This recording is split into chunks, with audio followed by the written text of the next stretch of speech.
Good evening, ladies and gentlemen. Can I welcome members of the public, applicants, officers and members and those watching on the live stream today to this meeting of the Planning Committee held today, Thursday the 30th of October at the Council offices. We have been having problems with the live stream, so the live stream may drop off for those listening. If it does, we apologise, but I do believe that the whole proceedings are recorded and they can be watched back. So we are going to continue through and hopefully it'll hold for the whole of the meeting. So I'm Councillor Lee Brecken, I'm the chairman of this Planning Committee meeting. Firstly, housekeeping matters. Can I ask anyone in the room to turn to silent or turn off any mobile phones they have with them? There's no planned fire drills today, so if the alarm sounds, please follow the officer's advice and proceed to the nearest exit. I will now ask members of officers to introduce themselves. Can I first of all ask Planning Committee members to introduce themselves? Councillor Neil Wright. Councillor Janet Frory. Councillor Helen Gambardella. Councillor Nigel Grundy. Councillor Richard Holdridge. Good evening, Councillor Mark Jackson from North Western Ward. Councillor Bob Waterton. Thank you, members. And now I'll ask the officers to introduce themselves, including their role in today's meeting. Thank you. Avisa Bachnoff, Clerk to the Committee. Gemma Dennis, Legal Advisor to the Committee. Jonathan Hodge, Group Manager of Planning and Strategic Growth and the Council's Chief Planning Officer. Glenn Baker Adams, Development Management and Enforcement Services Manager. Helen Wallace, Senior Planning Officer. Rebecca Newman, Senior Planning Officer. Kira Callum, Planning Officer. Thank you, officers. The procedure that we'll follow today is that the officer will present the application and the report. Any speakers who've requested to speak will then be given 5 minutes to speak. No additional material can be circulated at tonight's meeting. Committee members will then ask questions of the officers based on the application and the report presented, any speakers' representations made, and the documentation on the website available to all members, applicants and members of the public. The decision we make on a planning application is one of approval or refusal or deferral. If we approve, we can add conditions to the officer's recommendations, which will be agreed by the Planning and Strategic Growth Group Manager and the Legal Advisor. And again, if we defer, the reasons must be clear and agreed by the Planning and Strategic Growth Group Manager and also our Legal Advisor. This committee here tonight will operate using the Nolan Principles. If any person attending tonight's meeting behaves in an unruly, abusive or disruptive manner, I shall exercise my right as chairman to suspend or adjourn the meeting to have that person removed from the room. And again, if the unruly behaviour becomes too disruptive, I shall exercise my right to suspend or adjourn the meeting and have the public area cleared and then continue the meeting behind closed doors.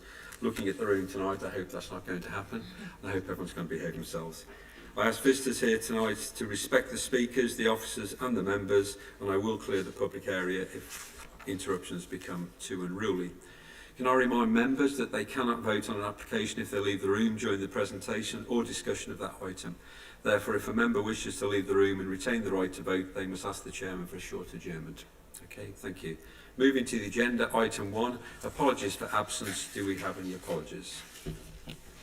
We do. We have 3 apologies from Councillor Susan Findlay, Councillor Tony Deakin and Councillor Roy Denny.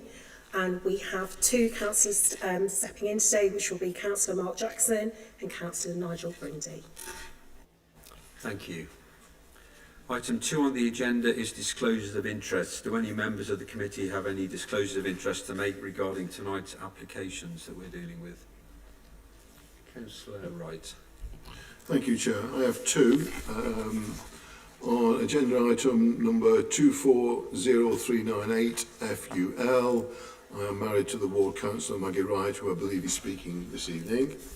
And on agenda item number 211155 FUL, I am the Ward member for the Croft, Stoney Stanton and Potters Marston. Thank you.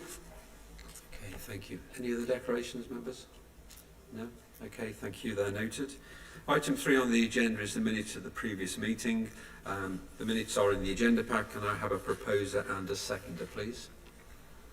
Okay, I'll take Councillor Wright to propose. Councillor Forry to second. Can I have a show of hands, all those in favour? Okay, thank you. I'll sign those minutes after the meeting. So we now move on to planning applications. The first application we're going to deal with tonight is on page 15 of the agenda pack.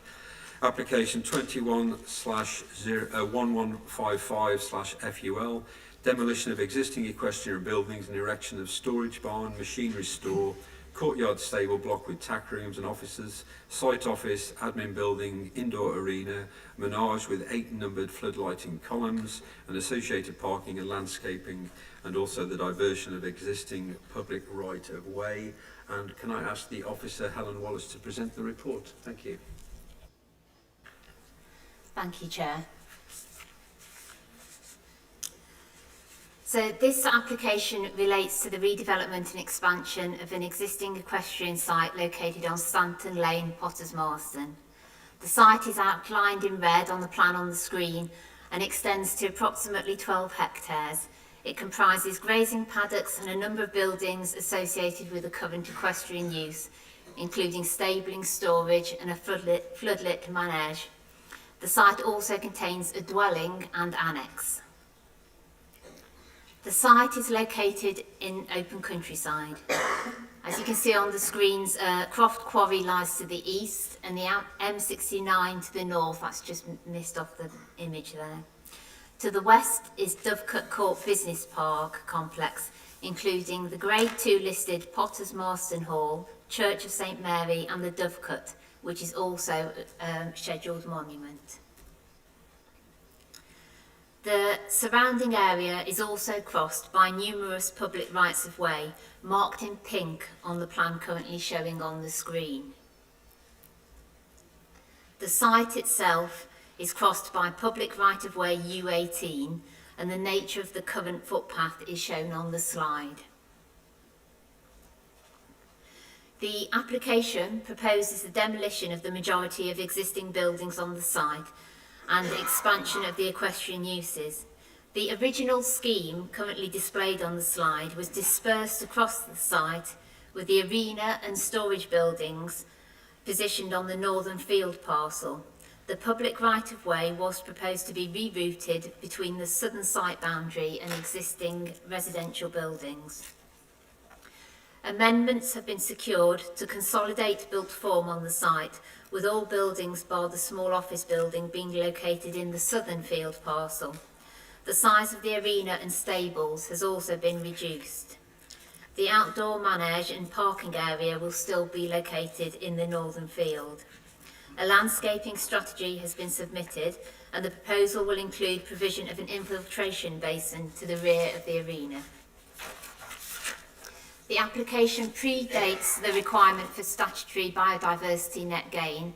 However, the applicant has demonstrated a 10% net gain on site through provision of new planting, including a wildflower meadow. The diverted public right-of-way, as shown on the revised layout, is indicated to run along the northern and western boundaries. This slide shows the existing route of the footpath through the site within the pink line, and the proposed new route of the footpath highlighted in blue. The Highways Authority has advised that the alternative proposal for the footpath diversion is acceptable in principle. Access to the expanded equestrian uses will be via the existing access point from Stanton Lane, which we've visited today. This is already designed to accommodate equestrian vehicles. The southern access will continue to serve the dwelling and the annex.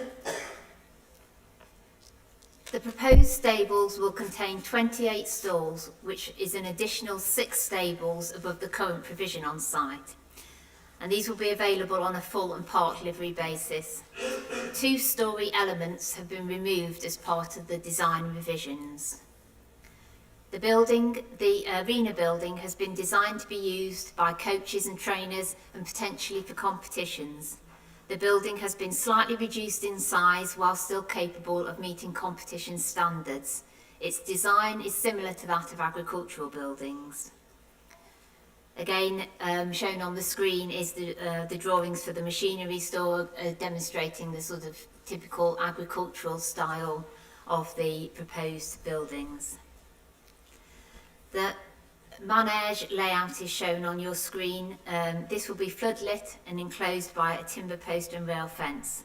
Some groundworks are proposed at its western end due to the falling land levels in this area. In light of the countryside location, consideration has been given to the principle of the expanded use and the impact on the character and appearance of the countryside. The proposals are considered to be consistent with the approach in national policy, which encourages the sustainable growth and expansion of all types of business in rural areas. The relatively open views across the landscape are demonstrated on the slide, which is taken from Croft Hill, so from an elevated position. And the significant expansion of the equestrian facilities will alter the existing landscape character of the site and will be visible from the surrounding public rights of way. There will therefore be some harm to the character and appearance of the countryside resulting from the development. To mitigate these impacts, a landscaping strategy has been submitted which focuses on providing new native tree planting to provide screening of the proposed structures and retention of the existing hedgerows on the site. Condition is recommended to secure the implementation of this landscaping. It's condition 11 in your reports. Given the presence of other buildings and man-made features in the landscape and the proposed landscape mitigation, it is not considered that the impact would be significantly harmful to the countryside. To balance against the moderate harms to the countryside, the applicant has also emphasised the economic and social benefits of the development to the local area as set out in your reports. The Council's Health and Leisure team have been consulted on the proposals and are supportive of the scheme. Notwithstanding the initial comments from the British Horse Society, which are referenced in your report, a second response has been received subsequent to the publication of the committee report. Members are advised that this response states that the British Horse Society supports the application, as good modern facilities for horses and their riders are very important to the health of the equestrian industry.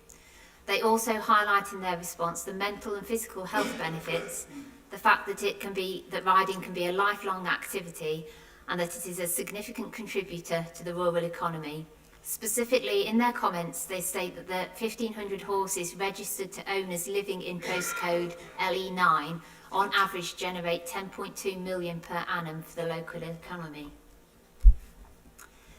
In light of the proximity of the site to heritage assets, special regard has been given to the impact of the development on these. The Council's Conservation Officer has commented that the development would impact on the wider setting of the listed buildings and scheduled monument, resulting in lower level, less than substantial harm. The public benefits of the development are considered to outweigh this low level harm. Archaeological matters have been addressed through an extensive programme of trial trenching. I should also update members that in the committee report it said that Potters Marsden Parish meeting said no comments received. However, they have contacted me to say that they have no comments to make on the application. No objections have been received from the Highway Authority or the Lead Local Flood Authority. In your reports, a point was made about outstanding badger mitigation work that had been requested from County Ecology. Whilst this was submitted, the County Ecology team would still like further information in respect to badger mitigation. Badger survey has already been undertaken on the site, and it is known that badgers are using the site. Given this, a licence is required from Natural England to undertake the development lawfully, and mitigation would be required as part of that licensing process. In these circumstances, it is considered that further badger mitigation strategies do not need to be submitted at this stage, and this can be appropriately dealt with through the Natural England licensing process. A revised route for the public right-of-way has been proposed in discussion with the local highway authority. Whilst the originally diverted route was objected to by the Ramblers Association, the organisation has been reconsulted on the currently proposed route, and no further comments have been received. Formal diversion of the path is subject to a separate procedure outside of the planning application process. In summary, the proposed development is considered to be an appropriate expansion of a rural business which accords with both national planning policy and the development plan. It is therefore recommended that planning permission is granted, subject to conditions. Thank you. Thank you for your report. We do have public speaking on this on behalf of the applicant. We have Selina Lidar, if that's correct. If you can make your way to the public speaking table, you'll have 5 minutes to speak, and you will be notified when you've got 30 seconds left. As and when you're ready, if you press the speak button in front of you, and your 5 minutes will begin. Thank you. Good afternoon, Chair and members of the committee. I'm just speaking on behalf of Selina Lidder, who unfortunately couldn't be here today, and I'm speaking on behalf of the applicant. As you may have noted from the reference number, this application has been under consideration for nearly 4 years. During this time, we have worked closely and collaboratively with your officers to address all relevant matters, resulting in the positive recommendation before you today. Potter's Kiln Farm has a long-standing equestrian use, but over the years has evolved in an ad hoc manner, and the site is not being used to its full potential. As members will have seen during your site visit, many of the existing buildings are unsightly, in a poor state of repair, and the site as a whole is in need of significant investment to meet the standards of a modern equestrian facility. Following our family's purchase of the site, we began work immediately on plans to improve and enhance facilities to meet the significant demand from the local equestrian community and contribute positively to the wider area. We are in a position to invest significantly to deliver a high quality equestrian centre with top-class facilities. We strongly believe that once complete, this development will enhance both Blaby District and Leicestershire's standing as a hub for equestrian sport and recreation. The proposed development will bring a wide range of social, economic and environmental benefits to the local area, to Blaby and to the county more broadly. It will provide modern stables and arenas that raise the standard of care and training for horses, and offer support to riders of all levels, from complete beginners to competitive athletes. It will also offer improved recreational opportunities for local families and individuals, encouraging outdoor activity, healthy lifestyles and social interaction. In addition, the site has the potential to support educational and volunteering programs in partnership with local schools and community organisations. As it stands, the substandard condition of the site is severely limits its ability to support a viable business model based solely on livery income. Without redevelopment, the site is not sustainable in the long term, and this would impact rural employment and the local economy. Our proposal ensures the long-term success of a rural business by enhancing the quality of facilities and broadening the range of services available to both the local and wider community. The development will safeguard existing jobs and create additional employment opportunities, both during construction and in the day-to-day running of the facility. It will also support local businesses and services and encourage visitors to the area, bringing wider economic benefits. From an environmental perspective, the scheme includes the replacement of outdated and deteriorating buildings with high-quality, synthetically designed new structures that are in keeping with the rural character of the area. A comprehensive landscaping plan will introduce new planting and the creation of a wildflower meadow, delivering a measurable net gain in biodiversity. In summary, both national and local planning policies support the expansion and diversification of rural businesses and encourage sustainable leisure developments, particularly those that involve well-designed new buildings. As set out clearly in your officer's report, the proposal is acceptable in terms of its landscape impact, highway safety, residential amenity, flooding, ecology and heritage, and no harms have been identified that cannot be appropriately mitigated. This is a sustainable development in line with the National Planning Policy Framework and is fully compliant with the development plan. I therefore respectfully urge you to support your officer's recommendation and grant planning permission for this application today. Thank you for your time. Thank you for your speaking. That does conclude public speaking on this application, so I'll now open it up to members for questions of the officers or the presentations we've seen today. So I'll start with Councillor Waterston. Thank you. Yes, thank you, Chair. My concerns were around on page 37, where it says, in a rural setting where it's expected that background noise levels would be low, particularly in the evenings, it's considered reasonable to impose a condition to control hours of use and illumination in order to limit potential detrimental impacts due to noise, disturbance and lighting. I just wondered if the officers could assure me that that's covered by condition number 16, which is about lighting, and condition number 28, which is about hours of operation. I can't see anything there about noise. So presumably those conditions might cover all of those things and make sure that there's no problems for people in the vicinity. Thank you. Thank you, Chair. So with those two conditions combined, they should address the lighting, and given the rural location, we would want to sort of minimise the lighting spill. So that will cover the design of the lighting and when it's operational, to cover that.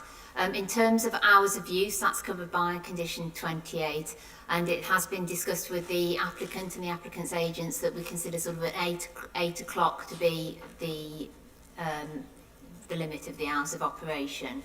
So that would seem to be, given how far residential properties are from this site, that would seem to be a reasonable approach to limiting impact on neighbouring properties. So that does extend to issues of noise. Clearly the 8 o'clock one limit means that lighting will not be a major issue, I assume, but it's the noise, doesn't seem to be mentioned anywhere. Thank you. So noise and disturbance would just be a general thing. Obviously, the application, we've consulted environmental services on this application. They've been consulted numerous times. They haven't asked for a specific noise impact assessment because the activity isn't one that is intrinsically noisy. So they haven't asked for a noise impact assessment. So we're looking at just general generic noise and disturbance rather than any specific limits to noise that have come through a noise impact assessment. That wasn't requested by environmental services. So just to control general noise and disturbance in the vicinity, it was considered appropriate to include some hours of operation to ensure that activities aren't going on late at night. Thank you. I think condition 27, the use of as an equestrian centre for stabling, livery, horse riding and equestrian events only, and for no other uses, including any of the uses within class F2, would sort of satisfy and sort of give assurance to members that that should be properly managed. So, members, any other questions? Councillor Wright. Thank you, Chair. Just a simple one, I think, in a way. Access to the site. Is there any plans for any signage? I don't see any. There's a bend that the site, further up the road there, you come around a bend from the Croft Hill. Is there any plans to put signage for the show drivers that there is an access with an equestrian centre just round the corner so that people could slow down or know where they're going? That's not been suggested by the Highway Authority. It's not been not come through their consultation response. I suppose it is an existing equestrian use there as well, and so that hasn't formed part of the Highway Authority response. No, I mean there is existing signage, like you say, about the bends in the road. Okay. Members, any other further questions? Councillor Holdridge? Yes, I'm afraid I'm almost going in the other direction to my colleague on my left. There's an indoor arrangement somewhere where the horses can be used indoors, ridden even. Is therefore 8 o'clock a reasonable closing time? I mean, the place is isolated. They're not going to cause any disturbance. 8 o'clock's really quite early, I'd have thought. Has there been any pushback to want it extended on with permission for particular events, I wondered? Well, that's the time that's been discussed with the agent. I mean, if that's what and that seems a reasonable time in the location, but that's been discussed with the agent and is agreed. Obviously, if it goes on as a condition and you know, the business is extremely successful, they think that they might need further hours, they always have the option to submit a variation of condition application, which can be supported by additional evidence if that's needed, and then they could go through that formal process to vary that if it would. But at the moment, that's what's been discussed and agreed with the agent. Thank you. Members, any further questions? No? Well, we've had the questions. We have a proposal for approval on this application, so I'm happy to propose the application as per the officer's recommendations with the conditions as stated in the report. Do I have a seconder? Councillor Jackson, I'll take on that one. Thank you very much. I know I looked at Councillor Grundy, but you both put your hands up. So can I therefore have a show of hands, those in favour? Okay, thank you. So that application is unanimously approved. Application 21/1155/FUL, the demolition of the existing equestrian buildings and erection of a storage barn, machinery store, courtyard, stable block with tack rooms and offices, site office, admin building, indoor arena, menage with 8 numbers floodlit columns and associated parking, landscaping and diversion of existing public right-of-way at Potters Kiln, Stanters Lane, Potters Marsden is approved as per the officer's recommendations. Thank you. Now we move on to the substantive application on tonight's agenda on page 43, application 24/0398/FUL, residential development class C3 of 154 dwellings, accessed off Piers Way and Preston Way, with landscape, open space, access works and associated infrastructure, land to the south of Ratcliffe Drive, Piers Way and Preston Way in Huntcote. And can I ask the Planning Officer, Rebecca Newman, to present her report? Thank you. Thank you, Chair. Good afternoon, members. Before we get underway with the full presentation, I would like to draw your attention to the Section 106 contributions on page 46. Leicestershire County Council's Planning Obligations team have requested for the sum for the travel plan monitoring contribution of £6,000 to be explicitly mentioned at committee, as this was not specified in the report. I would also like to draw members' attention to the list of conditions on page 48. Please note that condition 19 is a duplicate of condition 35 and will therefore be seeking for condition 19 to be removed. This application was deferred from Planning Committee on 4th of September 2025 as members requested justification from the local highways authority to demonstrate why their original objection to the single access point from Daltrey Road has been removed. Members requested information regarding the additional information and works produced to alter this stance. The Local Highways Authority has provided an additional consultation response in response to this request, which is publicly available on the Council's website. The applicant has also provided a highways technical note. The intention of this presentation is therefore to give members more information on the single point of access, which has been gathered from the application details and from discussions with the Local Highways Authority, to allow you to make an informed decision. I will first give you a brief overview of the proposals. Members should already be aware that the application site is located on the southern edge of Huntcote and is currently in agricultural use. The site is bounded to the north by existing residential development and covers approximately 5 hectares. 115 market housing dwellings would be provided, as well as 39 affordable housing dwellings. Therefore, the scheme would deliver 25% affordable housing in accordance with policy CS7. A locally equipped area of play is proposed in the northeast, with public open space along the northeastern, eastern and southern boundaries. 3 drainage ponds are proposed to the south and western boundaries of the site, as well as a foul water pumping station to the south. Access to the development is proposed off two accesses from Piers Way and Preston Way, as shown on this plan. The development proposes to create 5.5 metre roads with 2 metre wide footways on each site access. The proposed development would be served via two accesses, and the entire development would be accessed via a single road, Daltrey Road, which is a residential access road connecting the site to Narborough Road to the north.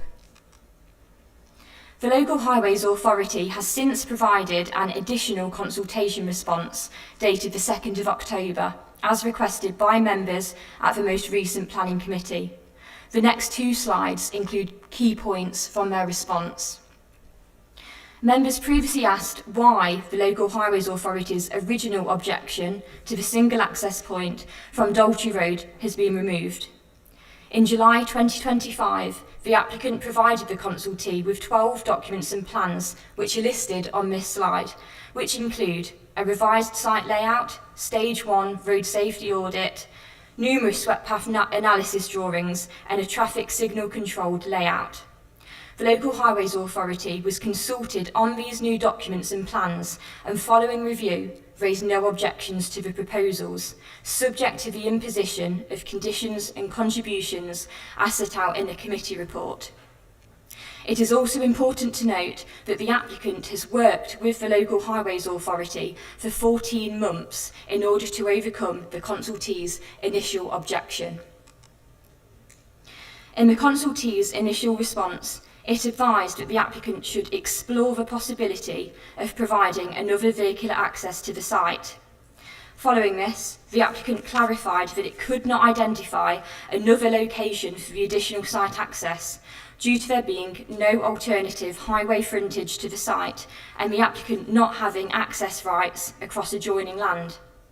In its latest response, the Local Highways Authority states that it considers developments on a site-by-site basis and could not demonstrate that a single point of access in these site-specific circumstances, that the additional 74 dwellings over the 150 dwellings for single accesses would have a severe impact on a public highway. It would therefore be unreasonable to seek to resist the proposals. The consultee concluded that after a further review of the proposals, it continues to advise approval of the planning application, subject to planning conditions and contributions, which are conditions 23 to 31 on page 48 in the committee report.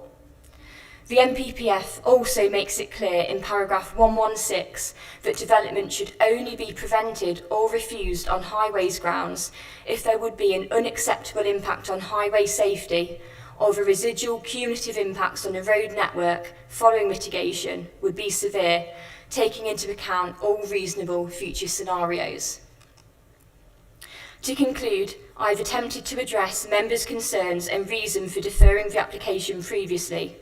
I myself am not a highways expert, but we rely on those who are to provide us with their professional and technical advice, the Local Highways Authority, who provide an unbiased view of the proposals.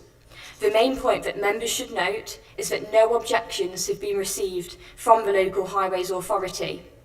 This is a technical consultee that offers a non-biased and objective view of the proposed development and provides this expert advice to the local planning authority.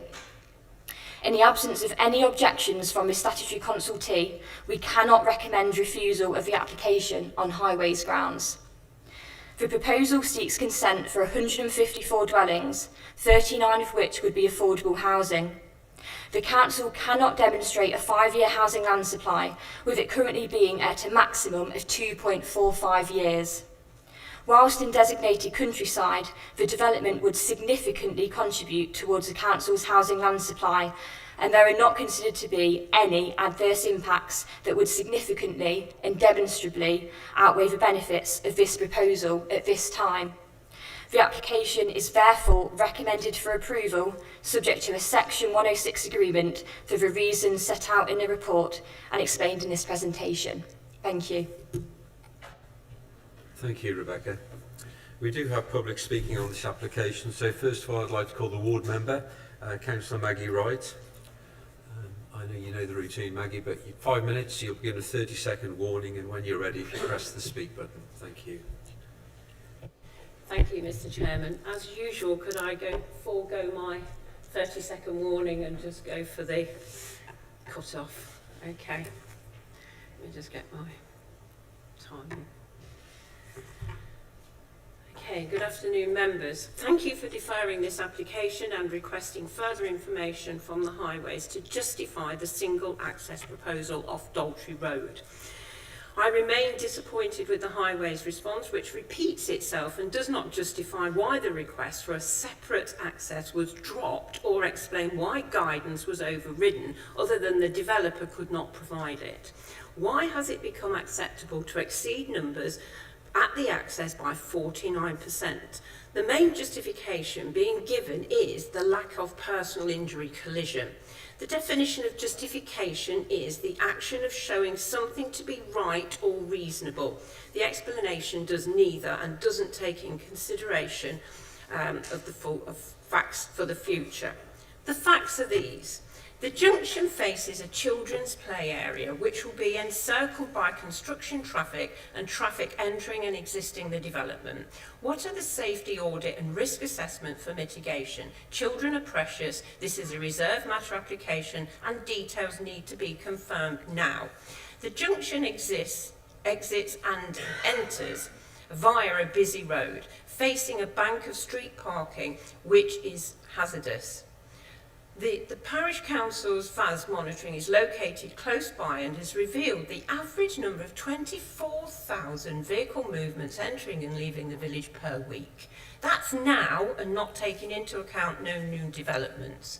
The junction is adjacent to Denman Lane, an already busy exit and entrance road. This will become busier when the new Springfield development, due to come to the council soon, is passed. And in my opinion, it will be passed, given the tilted balance, the lack of housing numbers facing the district, and the threat of appeals and costs. Signalisation of a junction on the B4114 in another village does not improve the site access in Hunker. Construction traffic will be using the single access, causing severe disruption and hazards to existing residents. Therefore, off-site pedestrian improvement work should be completed before any development takes place, not after building or before first occupation, to help safety. If you have to approve, push for this to be done immediately before building starts. There are no improvements to roads in the village. A toucan crossing is promised, but is it guaranteed? It's only referred to by Blaby's active travel team. This needs to be nailed down now before approval. How will displacement parking be dealt with? Why has information supplied by the parish council, action groups and residents been ignored? Look at photographs of accidents and testimonies. Out of an electorate of 1,500, 400 objections have been received. That's how strong the concerns are around this development. As Blaby DC does not have a 5-year land supply and the tilted balance factor will be applied for a considerable length of time, why is the cumulative impact of traffic not being considered, knowing other large developments in this village are due to come before this committee soon? It is not acceptable to say each development has to be considered in isolation or it's on its own merits, when known impacts are certain. If prevention is the future of our LGR bid, why are prevention measures not being considered here? We only have 2 bus services, the X84 and the Fox Connect. The X84 does not include Hunker on timetable, so you have to guess when it comes through the village. There are no electronic updates at the bus stops to monitor arrivals and departures and help passengers. Why are we spending money on travel packs to inform residents of sustainable travel when there isn't any? It would be much better to provide better timetabling or electronic notification systems rather than waste money. Please investigate.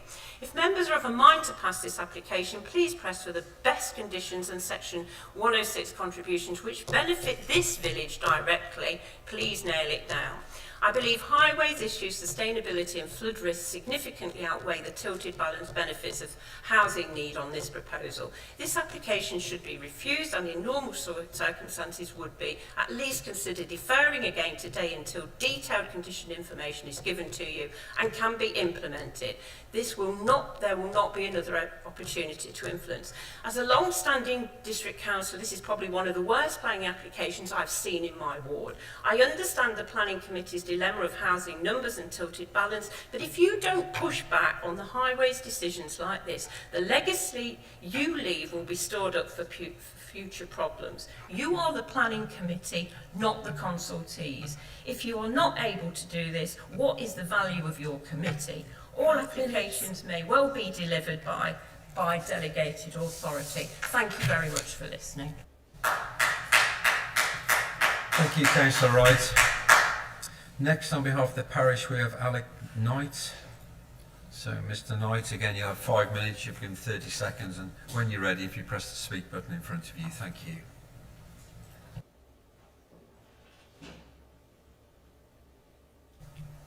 Good afternoon. I'm here today to give you Hunker Parish Council's review of this application. We have grave concerns that construction traffic will cause danger to children using the play area access from Daltrey Road. There has been no mention of mitigating measures put in place for the safety of children using this play area. Between the 15th of November 23 to the 29th of October 2025, the Parish Council's vehicle activated sign located near the junction has picked up a startling number of vehicle movements and speeds. 1,207,456 vehicles entering the village, equating to 11,837 per week, and 1,282,918 exiting the village to Narborough, equating to 12,577 vehicles per week. The vehicle speed indicator figures show a maximum speed of 190 miles per hour entering the village, and a maximum speed of 69 miles per hour leaving the village towards Narborough. The Parish Council have noted that there are errors in the total numbers of dwellings in the documentation.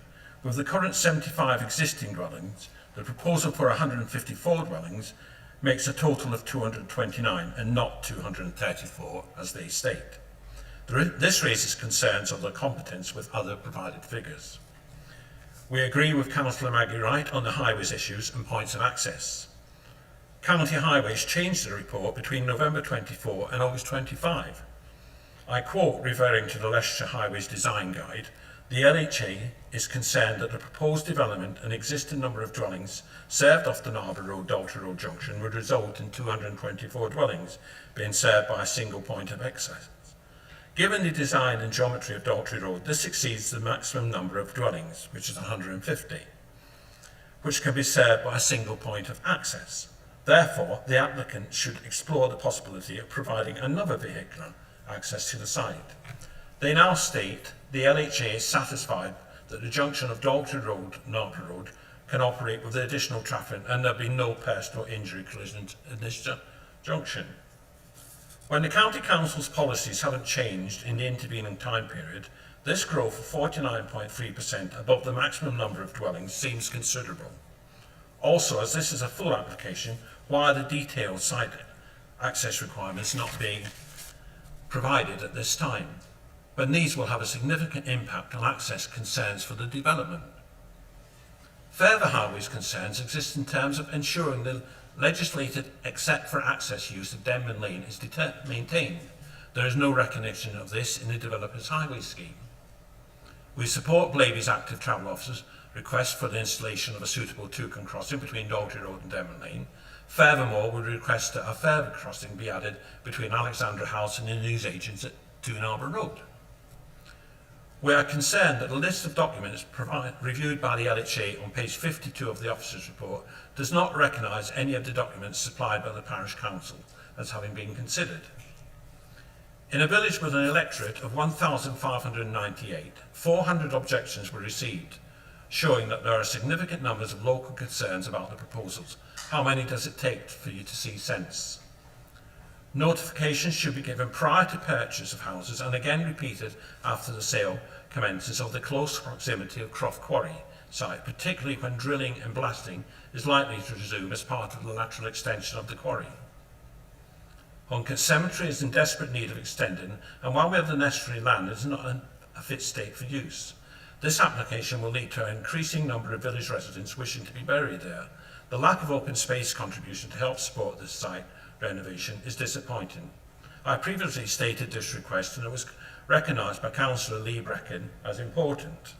We are saddened that this has not been acknowledged by the developer.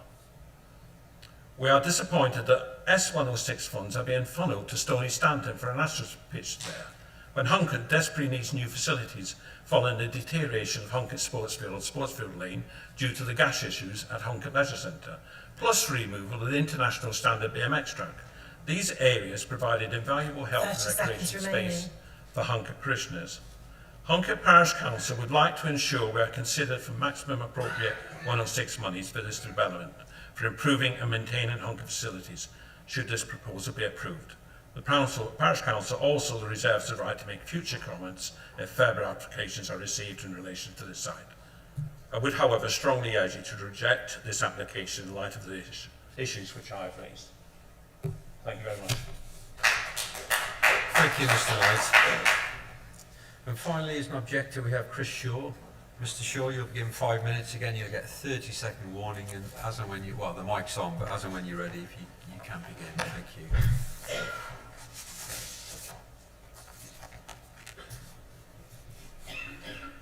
Mr. Chairman, councillors, I speak on behalf of the Hunkett community. The local community in Hunkett utterly and unequivocally rejects this proposal. From the outset, this process has been marred by failure. The initial so-called consultation began with a QR code that didn't work, symbolising the lack of genuine engagement that's persisted ever since.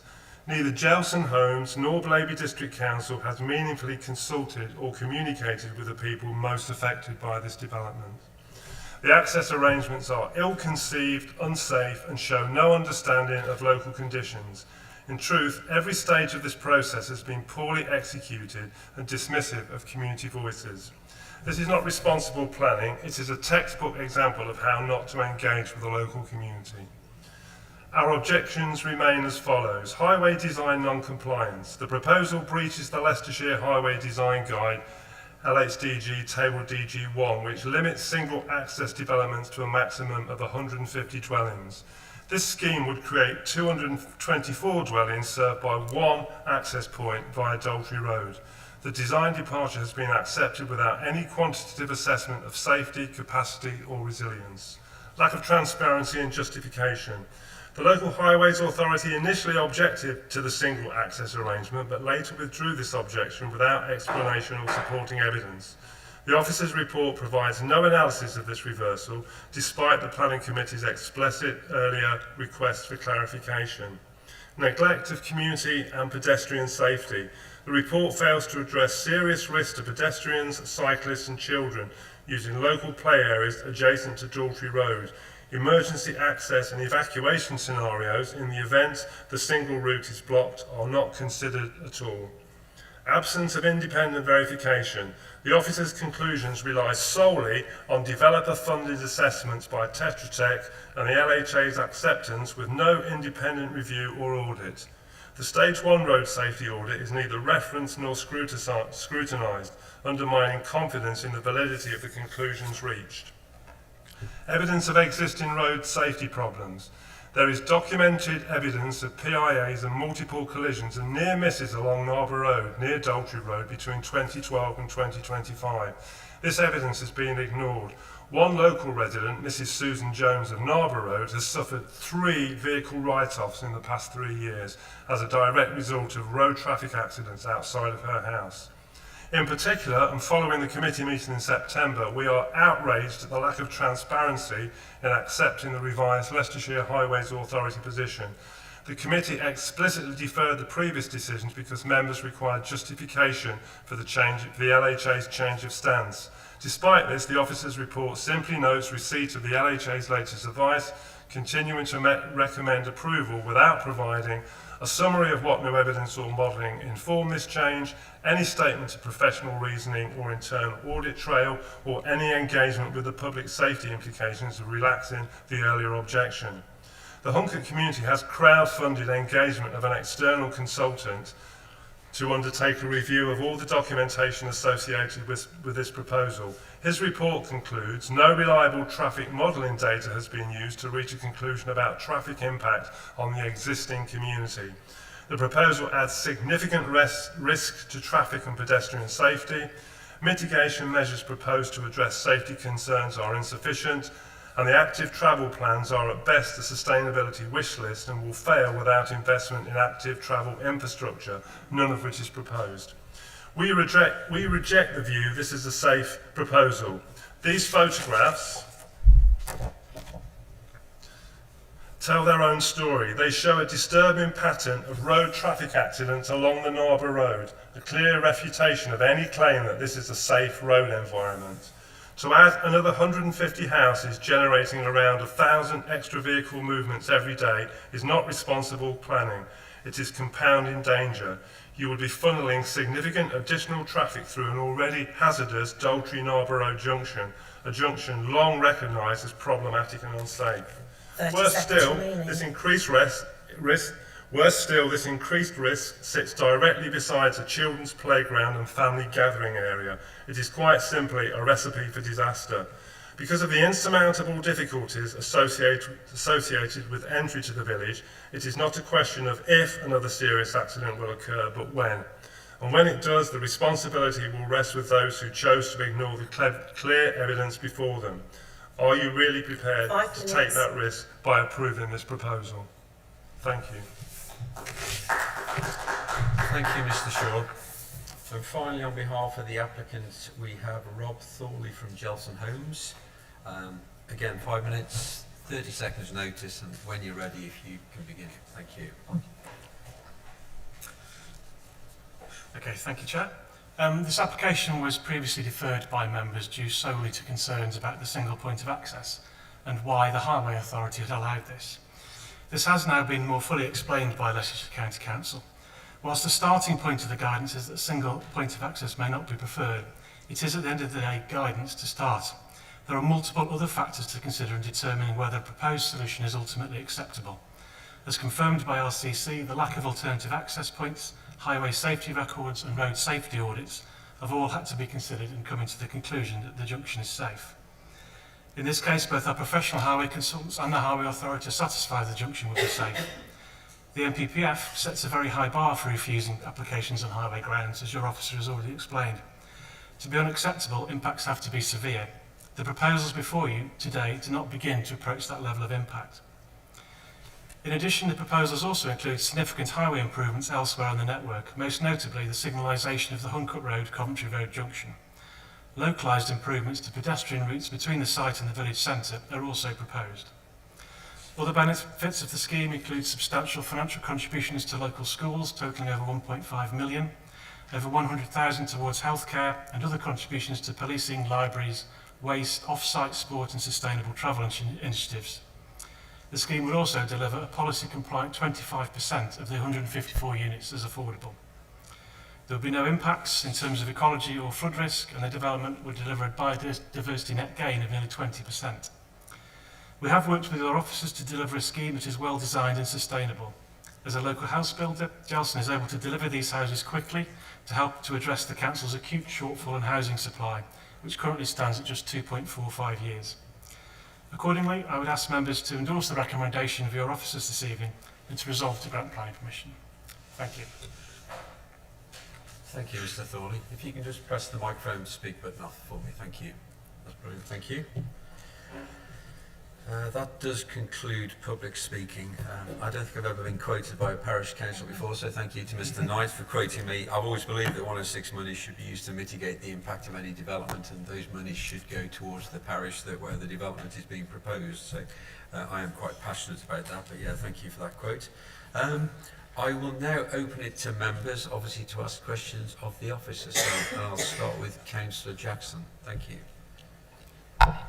Thank you, Chair. I'd like to propose a compromise condition. If you look at, if we could put perhaps Google Maps as I've got in front of me, the Narborough Road and Daltrey Road. It's a fast road. I've travelled it as a rat run myself in a former employment. My suggestion is that at the junction of Narborough Road and Daltrey Road, the county highways are requested to create a mini roundabout to check the speed of vehicles going in and out of Hunker. Along Daltrey Road, I strongly suggest that double yellow lines are instituted. And at the end of Daltrey Road, where it meets Piers Way and Preston Way, another mini roundabout is created, again, to mitigate the speed of vehicles coming in and going out. I live in a similar area myself in Whetstone, and I know about speed and I know about mini roundabouts and what they can do to mitigate that sort of speeding. I also suggest that whilst the construction phase is going on, that the play area in the semicircular circumference is protected by Harris fencing. The actual mini roundabouts and the double yellow lines, I suggest, are a low-cost compromise to the highways planning. I do not recommend that this application is deferred again. I don't think that this is an advantage to anyone. If and when the build-out is completed, I suggest that the semicircular part of the play area, on the highway, is again double yellow lines so that there isn't parking creep on that access point. Thank you very much.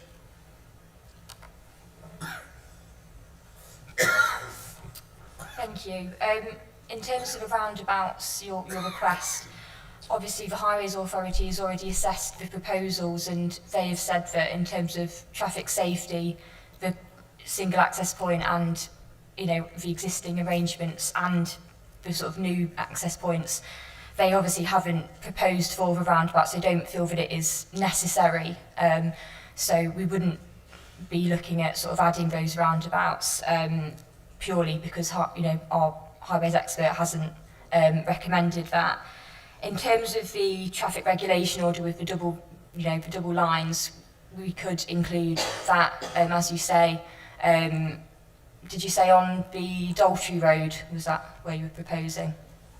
Yes, on Daltrey Road. I mean, you can see if you look at Google Maps now, as I am, there are the two cars that were there this afternoon when we made the site visit.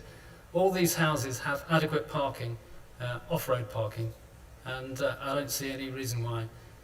We're talking also in time to come, there will be an occasion where, just like in my village, Whetstone, where Atfield Drive off the Cambridge Road roundabout is blocked and buses can't get through and emergency vehicles can't get through, and particularly late at night perhaps when an ambulance is called for or a firing engine. If there's more parking, particularly double parking or alternate parking, it's going to be difficult. So I hate the phrase, I hear what you say, Rebecca, but it will not cost this council very much to actually request in the strongest terms the condition that I strongly recommend about the mini roundabouts. It's a low-cost compromise request, a condition. Thank you very much. Just so you're aware, the traffic regulation order is subject to public consultation, so it's not guaranteed, but we could certainly look at obviously proposing that on Daltrey Road. In terms of your question about the play area, the existing play area, I believe, on the existing development as you first go into the site.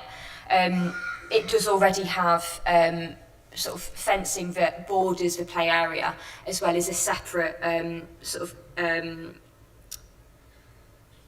wooden sort of fencing. It's hitch rail.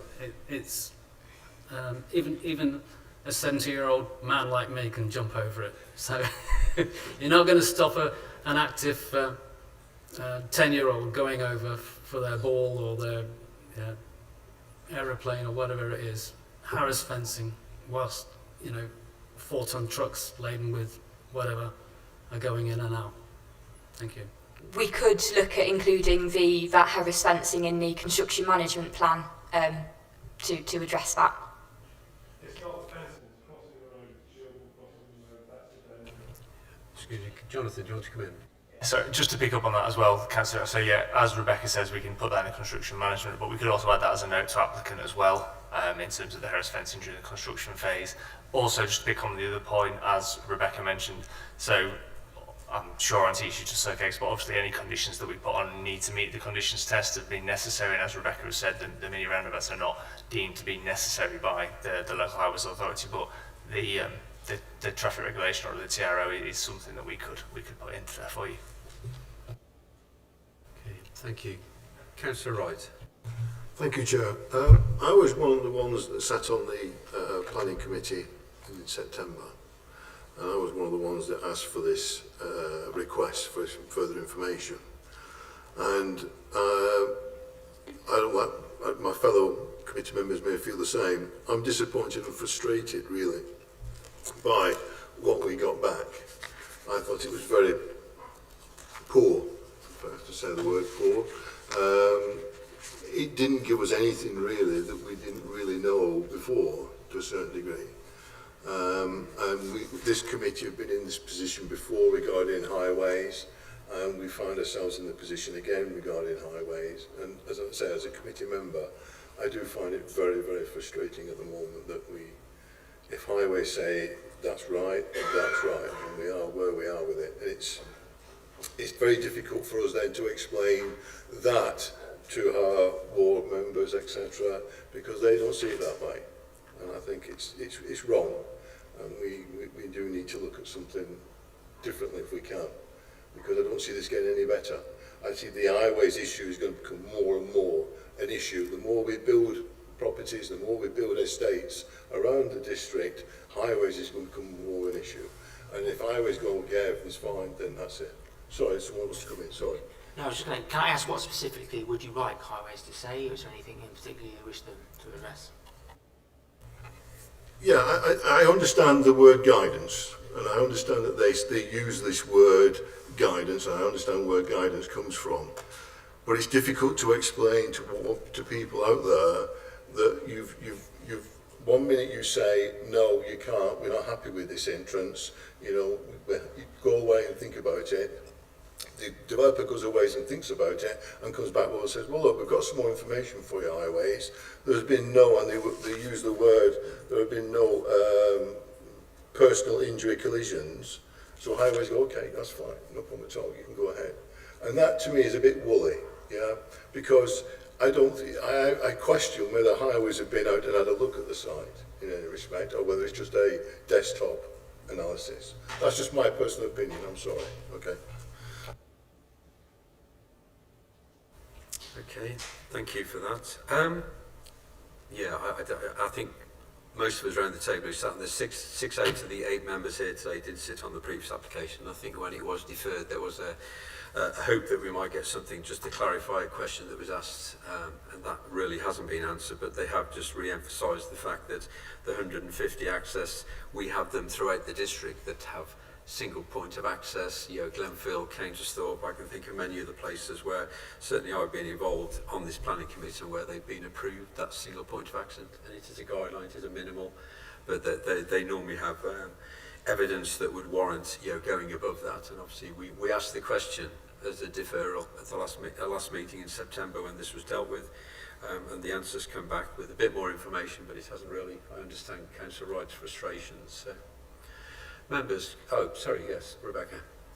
Sorry, I just wanted to mention a few things as well that I know that Councillor Maggie Wright did mention in her speech about the cumulative impact. I just wanted to make it clear to members that the applicant has worked with Bloor Homes in terms of the Springfield Farm application. You know, they used specific modelling software that was requested from the local highways authority, and you know, it is the most robust way of assessing the impact of the development on the highways network.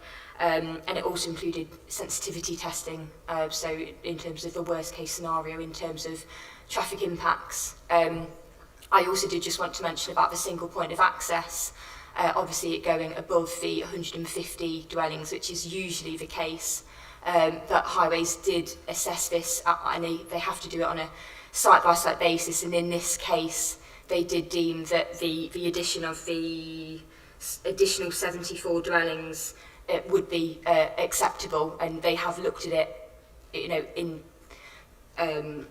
on a case, you know, in a site-specific circumstances, and they have said that it is acceptable, and they raised no objections. But I just wanted to make that clear before. Okay. Thank you. Members. Councillor Wright. Thank you, Chair. Yeah, okay, so we are where we are with it. Can I go back to the conditions, if possible, please? Number 7 on the 106 agreement, it refers to library facilities contribution, which is great for the village. Is there any possibility, say, Hunkett Library? Because I know in future years come, it will just say library facilities, and someone go, oh, there's a library in Stony Stanton, that's there, I need it. Do you know what I mean? But if it says Hunkett Library, then money goes to Hunkett Library. I've not finished yet, sorry. I want to pick up on the travel packs and the bus passes. And I take on board Councillor Wright's comments regarding the X84. This seems to be a bit of a hit and miss, the X84 bus route. You either know it's going to happen, no, it's not going to happen. Is there anything in there that we can put in regarding the costs for having some kind of digitalisation or some kind of electronic timing on the bus stop, so people know the bus is going to arrive, or the bus isn't going to arrive, or the bus is going to arrive in an hour's time, or whatever? Is there something we can put in? Because we're spending, well, the applicant is throwing up quite a bit of money at it from a travel point of view, and it would be good to use that money in a public positive way for the village. Thank you. Thank you. Yes, so in terms of your request about the library contribution, I did raise this with the planning obligations teams at Leicestershire County Council, and the consultee did confirm that it is content to forgo this contribution, provided that, you know, Labour District Council ensures that an equivalent contribution is secured for Hunkett Community Library. So we would be looking at it going.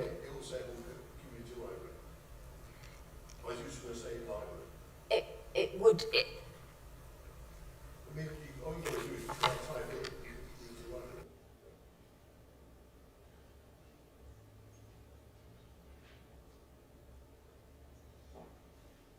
Yes, so, and that would come through with the writing of the Section 106, but in terms of Hunkett, yes. Thank you. Sorry, no, we're now in session, so you can't.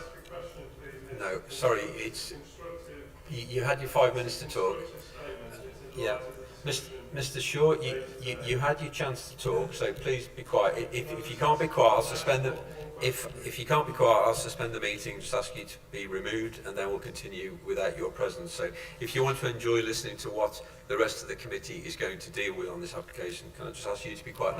No, I can't. No, you can't allow it. Basically, based on the committee constitution, you've had your 5 minutes, and that was your opportunity to speak. So I'll ask you now to keep quiet so we can finish off this application and the debate to members. So, members, questions. Sorry. For officers. I'm not answered my regarding the bus. Okay, sorry. Yes, so in terms of your second query about the travel packs and bus passes, The honest answer is we don't know at the moment. We would need to look into this further as to whether that would be possible. So we would need to have discussions with county to see that would need to be delegated to officers as to whether that is actually possible. What I'm conscious of, as we all know, that if we approve this today with conditions, we have to be quite specific about the conditions. If we're not specific about the conditions, then all we do, then it's open to, whatever at the end of the day. It's very, very loose. So all I'm asking for is some more specific detail on the conditions, so we know, and the people in Hunkett know, that's what they're going to get at the end of the day. Can I just clarify, Councillor, it's not conditions that you want to clarify, it's the Section 106 agreement in terms of the contribution to county councils, the highway authority, and what they may do with that contribution in terms of travel packs, or you'd rather it not be travel packs, you'd rather it be bus signage improvement. Yes, right. That's mine. That is something that we would. People in Hunkett want to be consulted about mitigation. That's the point I'm going to make. I don't know what the outcome of the decision is. Yeah, Mr. Shaw, you've actually got your words in. You've got your words in, so thank you for that. But I mean, most things that occur within the county council is public consultation anyway. If the TRO for yellow lines on the road that was discussed earlier, if that's a condition that's added to be looked at, that will be a full public consultation. I'm sure the people who have the lines enforced outside the house would have something to say about it anyway, so we'll look at that. So, anything else you want to add regarding council rights points? I'm just going to finish off by saying that, that's something that we would need to go back to county council to specify what they're going to use those contributions for. But if there is a willingness from the applicant and a willingness from ourselves to change the wording, well, I say change the wording, alter the wording of the Section 106 so that it doesn't include travel packs but includes kind of bus stop improvements, then that is something that we can look at. Thank you. Members, Councillor Waterston.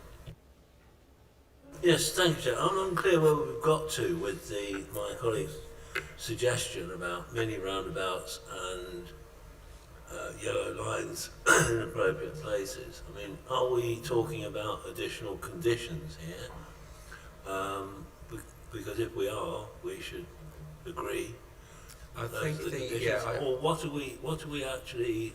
I mean, we had kind of a positive response to those suggestions, but I'm not sure what they amount to. While I'm at it, of course, the very familiar statements by the Highways Authority about impacts on safety being not unacceptable and that consequences are not severe. I mean, I have no idea what they mean. What do those expressions mean? It's an expression that is made every time an issue like this comes up. I don't know whether the officers have any idea either what it means, but it would be useful to hear their views. Thank you, Chair. So in terms of the roundabouts, as I sort of answered to Councillor Jackson, the Highways Authority has not requested for the inclusion of roundabouts. They've assessed, obviously, the proposal that has been put forward to them, and it would not be necessary in terms of including the roundabouts, as what is proposed is deemed to be acceptable. So we wouldn't be able to request the inclusion of roundabouts as a condition. In terms of your question about, I'm assuming the term severe, or the definition of severe. In highways terms, it's to do with significant impacts or conditions that could affect the safety or the overall functionality of the road network. So it can include issues such as high accident rates, significant traffic congestion, or other factors that could lead to serious safety concerns. Obviously, the highways officer has said that they don't have any objections to what is being proposed, and there's no objections towards it, so they're deeming it to be acceptable. Councillor Watson. Yes, I'm no further forward on it really, because I mean, what doesn't back up those statements in the documents we've got anyway, are any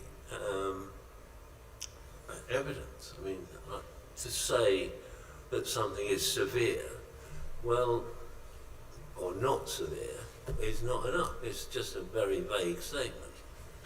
So the local highways authorities, as I've mentioned in my verbal speech, there we go.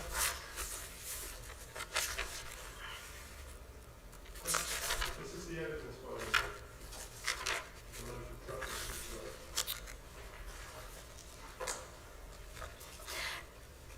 Any evidence of third parties ideally needs to be in a formal form, so, you know, recognise.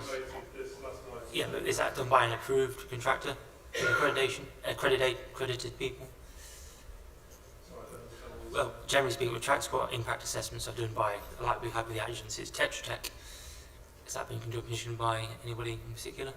These are photographs taken by local residents Okay. who have had significant impact on their cars and houses as a result of the road, the unsafe road environment adjacent to Daltrey Road and Marble Road. Unfortunately, when officers look at assessments of considerations of highway safety, it is done on reports and assessments done that way. We can't take third parties, an inspector wouldn't do the same. This is a real life scenario, that's all I'm saying. Thank you.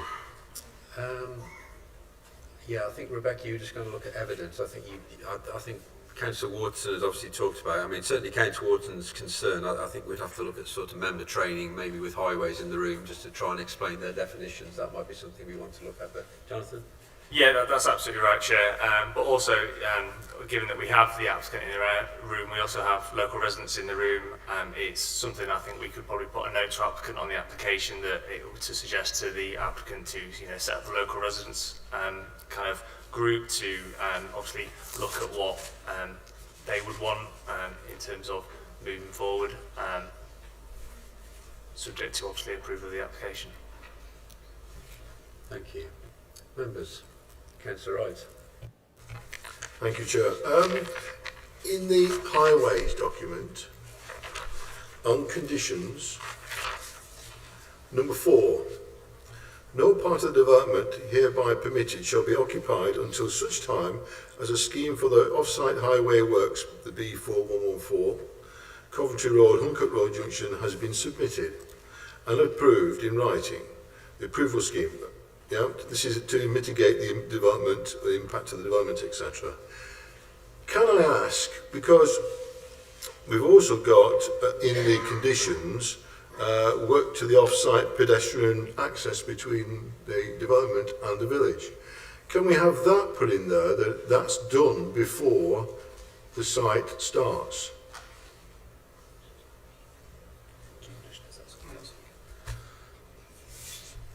At the moment we've got work to the off-site pedestrian access, which is a little bit loose, as in, yeah, we'll do it. But can we have it done before the actual building starts, so that the village take benefit from this better access? Thank you. So just to, as a learning point for everyone, so any pre-commencement condition, so anything that's no development before, has to now, under new rules, I say new rules, a few years old now, have to be in agreement between the local authority and the applicant. We can't just impose them. Becky just wants to come in as well. Yeah, I just wanted to say as well that changing it to a pre-commencement condition, it wouldn't pass the sort of SIL tests for this. So just to be clear that the SIL test is that the condition must be necessary, relevant to planning, relevant to the development permitted, enforceable, precise and reasonable. Obviously the Highways Authority has drafted these conditions, and changing it to a pre-commencement it wouldn't meet the SIL tests. So prior to occupation means that obviously the scheme would be built but no residents would be living there. Prior to commencement changes it significantly, because then it would be literally before anything is even there. So despite the houses being there, there wouldn't be anyone actually occupying the site. So in terms of pedestrian traffic, it wouldn't really make any. But a new development cannot be used to mitigate existing problems. It can only be, the conditions can only mitigate the harm of the development itself. Okay, thank you. Members, questions? No? Okay. Councillor Wright, thank you. I do apologise. I've got a list. Page 50 of the Blaby District Council Active Travel Officer, asking for a contribution to the installation of a suitable raised table toucan crossing between Daltrey Road and Denman Lane. I don't see that appearing anywhere else in anything that we've seen. Sorry. Thank you. Yes, so in condition, bear with me.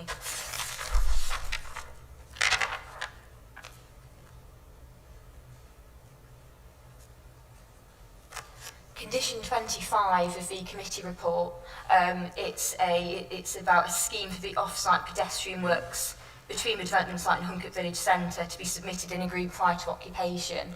I am aware that Jolson has proposed multiple options, including a toucan crossing, but the highways have deemed it to be acceptable that such details in the final approved scheme to be conditioned and then included prior to occupation. So there would be pedestrian works. So what you're saying is, it's in that 26, but you have to agree it later on. Is that what you're saying? Prior to occupation, yes. Just to clarify as well, Councillor, it leaves it open-ended so that it might not be a toucan crossing, it might be a puffin crossing, it might be another form of crossing that's deemed more suitable, as opposed to limiting ourselves to say a toucan crossing must be provided and then actually deciding that that isn't the right sort of crossing in that location. So that will be in, that will come up then later on, because it doesn't say anything like that in there, that's all. Yes, it would be, if it was to be approved, then it would be looked at and assessed later on in the development process, prior to occupation of any dwellings. Any further questions, Councillor Wright? Funny that, isn't it? Yeah, there is. Construction, environmental management, conditions 21, 23, construction traffic plan. We've all driven round the site there. Are we able to then have a one-way system on the site for traffic, construction traffic? Because we have vehicles coming into the site through Daltrey Road, and there'll be, as it stands currently, vehicles, lorries could go round either way, round to the site. If you had a one-way system for construction traffic, then they would go round one way to exit into the site and to exit the site another way. That would then cut down the amount of vehicle movements on one side to a certain degree. Just a thought, that was all. Sorry.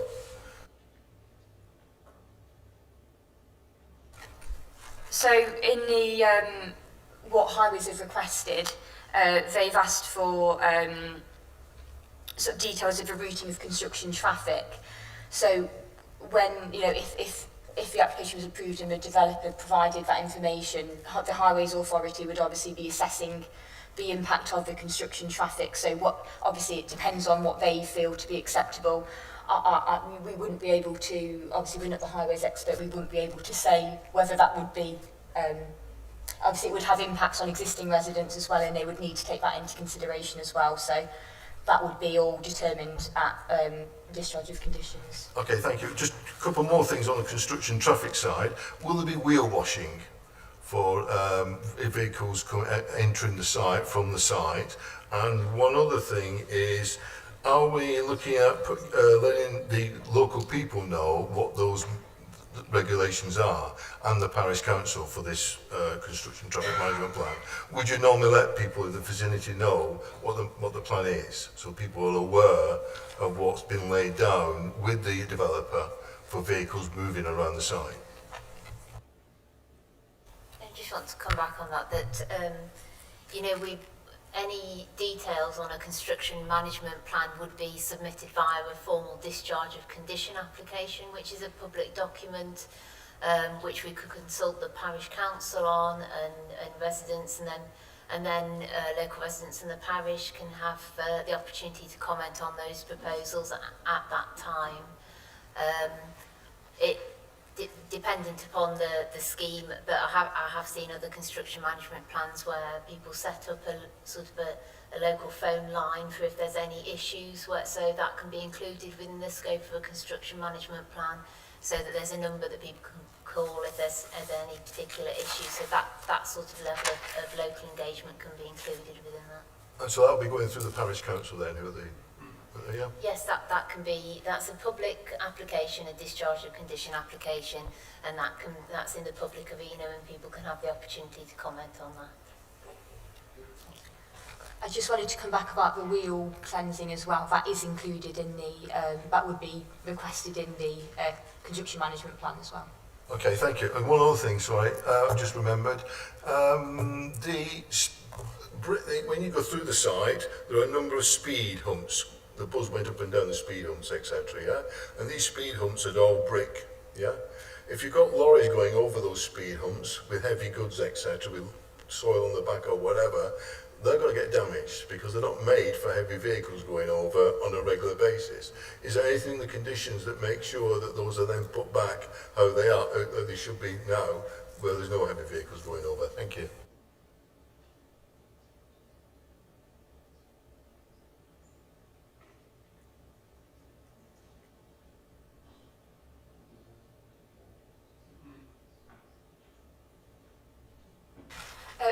There's nothing recommended by the Highways Authority or mentioned in their response, but obviously that is Highways adopted land, and ultimately it's up to the Highways to be able to sort of rectify that if that was to happen. I'm sure if there was a residents group put together with the developer, I'm sure they'd highlight such issues such as that, and they'd make sure that they were repaired to the state that they were before and the conditions. So it's Councillor Wadston. Thank you, Chair. So the bottom line is then that no mitigation measures are being taken at all or required to do so. So this is one last throw of the dice, really, which is I'm aware that when the Aldi shop was putting in a request for some changes, the local parish council and others asked them to put in a pedestrian crossing. They didn't go ahead with everything they said they were going to do in terms of the shop, but they have put, that wasn't a condition, because it was discussed with a developer, if you like, they did put a pedestrian crossing in, which has been of some help because a lot of traffic goes in and out of the shop. Anyway, no doubt you'll tell me that there's no way we could get the developers to do anything towards it in consultation with the Highways Authority, and therefore no mitigation will take place. Thank you. There is a condition on there about off-site pedestrian improvements, so there would be pedestrian improvements prior to occupation of any dwellings, and that would be assessed by the Highways Authority and agreed.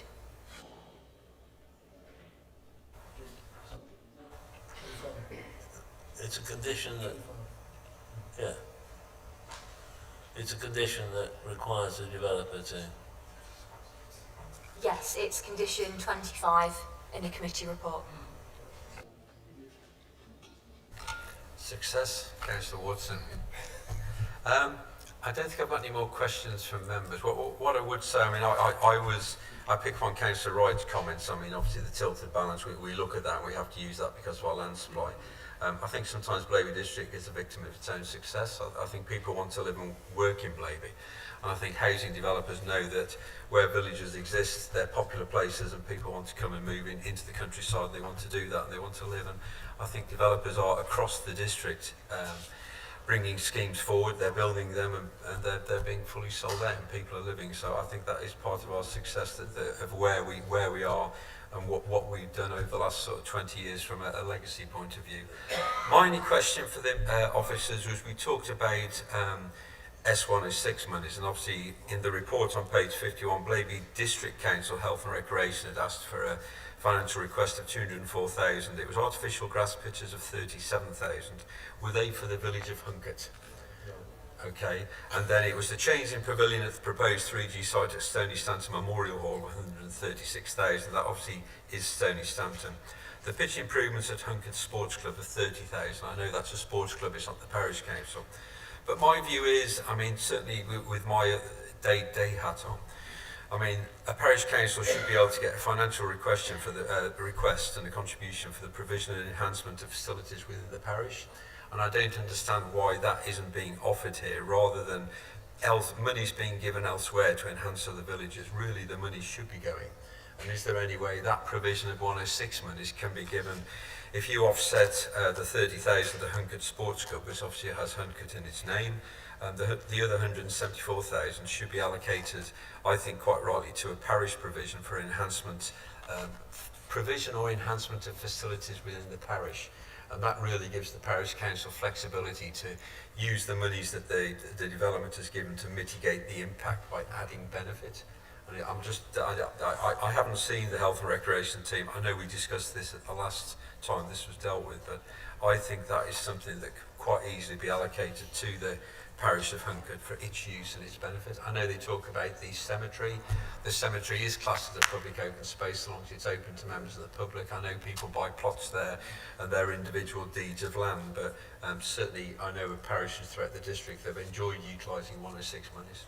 And I just think that that should be something that could be offered here and changed. Chair, just be aware that Hunkett Sports Ground is at Thurleston. Okay. Right. Thank you. Okay. So the question is, can that be done? So in terms of the off-site open space contribution, there isn't one because on-site open space has been provided, so there's not a requirement for an off-site open space provision.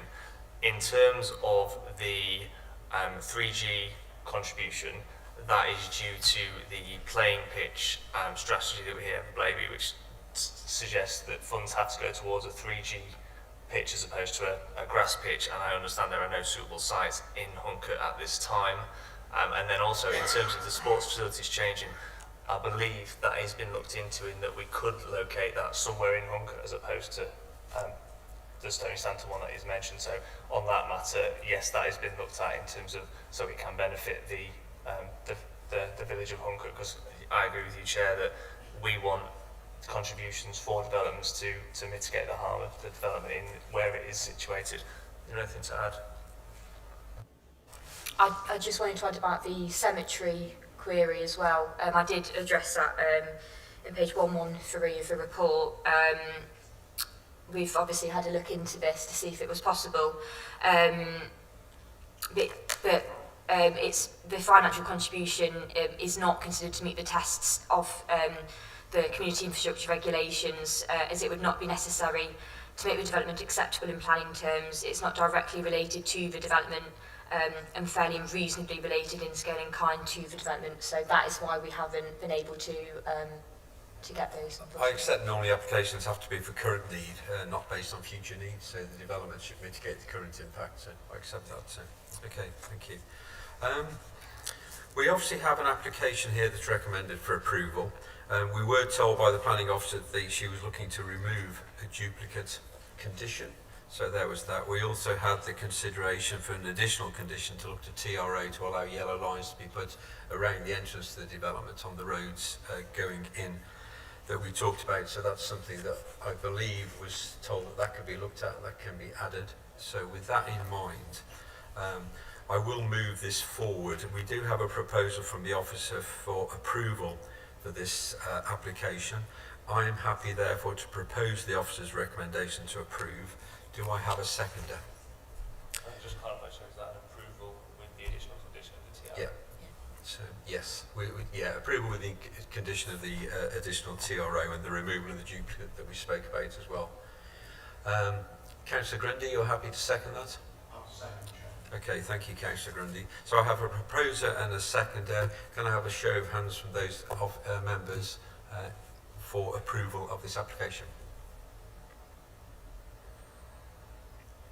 Okay, thank you. That is 6 votes for. Can I have a show of hands for those against this application? That is 2. So, okay. Thank you. So application 24/0398/FUL, residential development class 3 of 154 dwellings with landscaping, open space, access works and associated infrastructure, accessed off Piers Way and Preston Way, land to the south of Ratcliffe Drive, Piers Way and Preston Way, Huncut, is approved as per the conditions that we've just agreed. Thank you, members. We just have now one other item on the agenda. Sir, thank you. Thank you, Mr. Shaw. Right, we have one other item on the agenda, which is agenda item 5, Blaby District Council. It's a Windy Ridge, Gully Lane, Kirby Muxloe tree preservation order. It is in your agenda packs on pages 123. Can I ask the officer, Chiara Calin, to present her report? Thank you.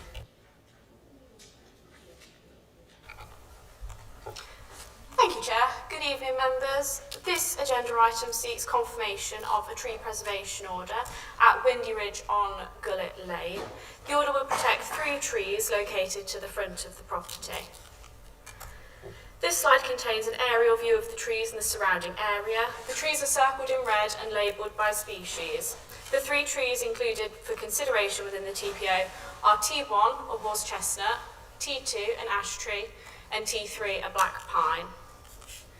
This slide contains some site visit photos of the trees T1 and T2. These trees are circled red and labelled by species.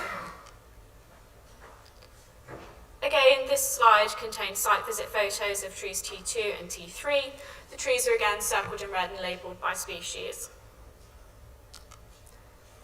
This slide shows the provisional order plan. I've labelled the trees on there just for a little bit of additional clarity. This is the plan that's attached to the provisional tree preservation order that's currently in place. Back to my aerial view. The trees have been assessed as providing public amenity value and a positive contribution to the character of the immediate and surrounding area, which includes both Gullet Lane and Bridle Way V81/4. The trees are scored as being in good condition, considering their age, and are scored as being large trees of good visibility. It's noted within the contents of the report and the tempo assessment of T2, the ash tree, that the tree is in early stages of ash dieback, and that there is evidence of this visible in the canopy of the tree. For those who may not be as familiar, ash dieback is a fungus that affects ash trees across the UK. This has been accounted for within the scoring of the tree, and in spite of this, the tree is still scored sufficiently within the tempo assessment to be included within the order. The Forestry Commission's advice is that with exceptions of felling for public safety or for timber production, there should be a general presumption against felling living ash trees. Ash is a widespread species with high landscape and biodiversity value, and it's therefore important to retain trees where possible. This allows individuals which survive exposure to the fungus to form the basis of a more disease-tolerant population in the future. This order has been brought before committee due to an objection received from a neighbour, the details of which and considerations for the same are included within the report. The removal of T2 from the order was reviewed. However, in consideration of the advice from the Leicestershire County Council Forestry Officer, it remains included within the tree preservation order. The presence of a tree preservation order does not, by virtue of its existence, mean that a property owner is not able to undertake works to the protected trees, but that the property owner must first make an application to the council as the local planning authority prior to undertaking works, so that the council can consult with the forestry officers to ensure that the proposed works to the tree are justifiable and in the interest of good tree management. Officers therefore ask that the tree preservation order at Windy Ridge on Gullet Lane is confirmed to protect the visual amenity of the road for the public benefit as per the plan shown on this slide. Thank you. Thank you, Ciara. We obviously visited the site today. Some of you went off and looked at the trees up the lane. So without further ado, I will open it up for members. We're obviously asked here today to approve the confirmation of the tree preservation order at Windy Ridge. And obviously that includes the 3 trees. So members, questions for the officers, please. I'll take that as a no. In which case, I'll just go for straight. I presume, yeah, we're being asked to approve this. So I'm happy to propose. We do have a recommendation. No other questions asked. So, Councillor Forry, was that a seconder? Yeah. Okay. So we have a proposer and a seconder. Can I have a show of hands? Those in favour?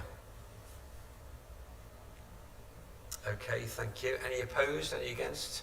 Okay, Councillor Grundy, that was 7-4 and 1 against. So Planning Committee has approved the confirmation of the tree preservation order as presented. Thank you, members. And with that, I will say thank you all for what has been an interesting meeting again, and I will close the meeting at 10.